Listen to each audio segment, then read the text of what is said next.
Marami ang natuwa nang i-anunsyo ng pamahalaan ng Australia ang paglalagay ng karagdagang 25,000 slots para sa mga international students na nais mag-aral sa bansa.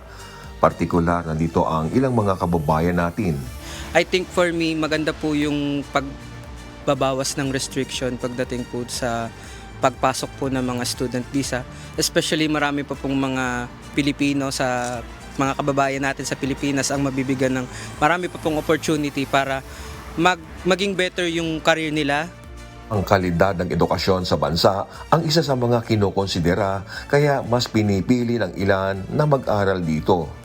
Kaya ako po napili ang Australia, it's because this is one of those countries that is not in the middle of crisis. So, yung quality education po dito, ang kagandahan kasi dito is kumbaga matututo ka talaga doon sa pinag-aralan mo and ma-apply mo siya, and possible na pag nakapasa ka sa mga assessments, you'll definitely earn the graduate visa. And kagandahan doon, magkakaroon ka ng experience internationally. Bagong pag-asa rin ang dulot nito para sa marami.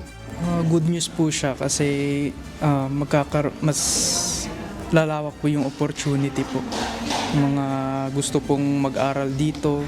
Ano po, is panibagong opportunity po sa mga na-reject po before na mag-apply ulit, or sa mga tao po na gustong mag-apply dito sa Australia. Kaugnay nito, nagpahayag naman ng pagkabahala si Regional Universities Australia CEO Alec Webb na umaasang mabibigyan ng katiyakan ang tungkol sa kaukulang pabahay, hindi lamang para sa international students, kundi maging para sa domestic students din. Bagamat magandang balita ang 9% increase para kay International Education Association of Australia o IEAA, CEO Phil Honeywood, mas mababa pa rin ito sa pre-pandemic levels.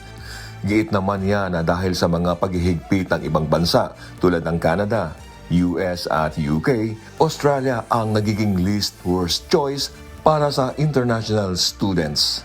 Danny De Lierva, humahataw sa balita ngayon.